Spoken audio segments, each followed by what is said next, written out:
శ్రీ మహాభారతం 15వ భాగం. శ్రీ మహాభారతంలో కథలు జీర్ణం వాతాపి జీర్ణం. చాలా ఏళ్ల క్రితం మన దేశమంతా అరణ్యాలతో నిండి ఉండేది. ఒక చోట నుండి మరొక చోటికి ప్రయాణం చేయడమంటే చాలా కష్టంగా ఉండేది. ఎందుచేతనంటే ఆ అరణ్యాలు రాక్షసులకు, క్రూరజంతువులకు పునికి పట్టుగా ఉండేవి. దక్షిణ హిందూ దేశంలోని అడవుల్లో వాతాపి, ఇల్వలుడు అనే ఇద్దరు భయంకరులైన రాక్షసులు నివసిస్తూ ఉండేవారు. వాళ్ళిద్దరూ అన్నదమ్ములు. మనుష్యులను చంపి తింటుండేవారు. ఆ చంపి తినే పద్ధతి కూడా చాలా చిత్రంగా ఉండేది.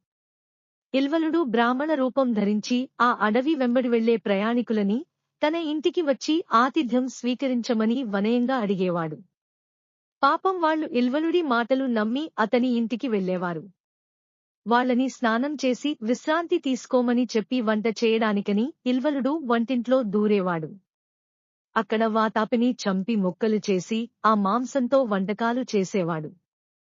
వంట అయిపోయాక అతిథుల్ని పిలిచి స్వయంగా వడ్డించేవాడు. ఇల్వలుడు వడ్డించిన పదార్థాలన్నీ బాటసారులు సుష్టిగా తినేవారు. భోజనం పూర్తి చేసి వాళ్లు పీటమీద నుంచి లేవబోయే సమయానికి ఇల్వలుడు వాళ్ల ముందు నిలబడి, వాతాపి, ఓ వాతాపి, రా, త్వరగా బయటికి రా అని పిలిచేవాడు. అతిథుల కడుపులో మాంసరూపంలో ఉన్న వాతాపి ఈ పిలుపు వినగానే మళ్లీ ప్రాణం పోసుకుని వాళ్ల పొట్టలు చీల్చుకుని బయటకు వచ్చేవాడు.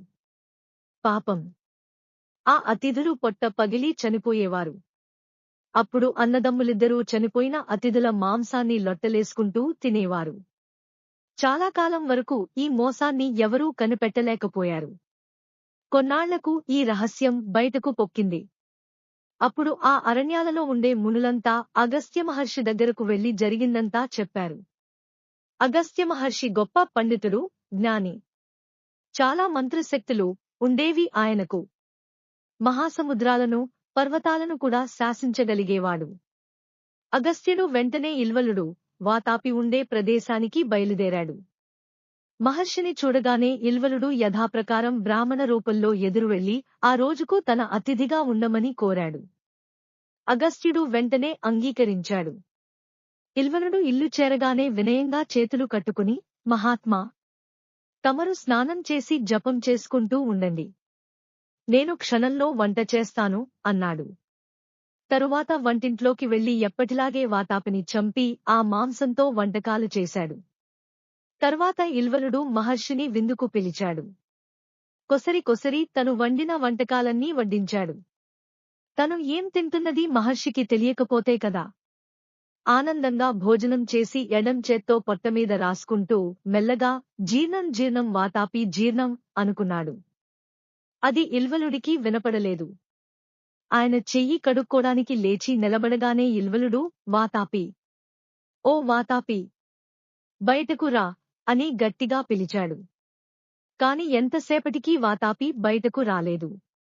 ఇల్వలుడికి భయం వేసింది. అగస్త్యుడు చిరునవ్వు నవ్వుతూ, ఏ వాతాపిని నాయనా నువ్వు పిలుస్తున్నావు? నీ తమ్ముడే అయితే అతను ఎప్పుడో నా పొట్టలో జీర్ణమైపోయాడు అన్నాడు. తన ఎదుట ఉన్నది అగస్త్యులవారని, ఆయనకు మహత్తర శక్తులు ఉన్నాయని అప్పుడు అర్థమైంది ఇల్వలుడికి. వణికిపోతూ మహర్షి కాళ్లమీద పడి, మహాత్మా, దయచేసి నన్ను ప్రాణాలతో విడిచిపెట్టండి. మరెప్పుడూ ఇటువంటి పాపం చెయ్యను అన్నాడు. తాపసి దయతలచి సరే అన్నాడు.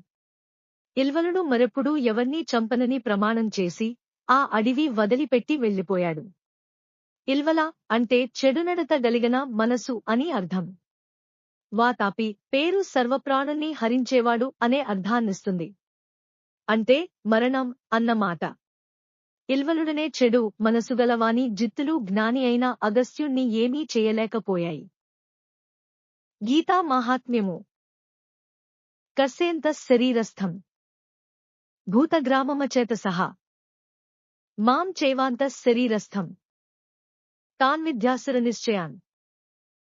ఏ జనులు శరీరముననున్నట్టి పంచభూత సముదాయమును లేక ఇంద్రియ సమూహమును ఉపవాసాదులచే శుష్కింపజేయువారును, శరీరమందంతర్యామిగనున్న నన్నును కష్టపెట్టువారును, దంభాహంకారముతో గూడినవారును, కామము, రాగము, ఆసక్తి పశుబలము కలవారును లేక కామబలము, రాగబలము గలవారును అవివేకులను అయి శాస్త్రమునందు విధింపబడనిదియు తనకును ఇతరులకును గూఢ బాధాకర మైనదియునగు తపస్సును జేయుచున్నారో అట్టివారిని అసుర స్వభావము గలవారినిగా తెలిసికొనుము.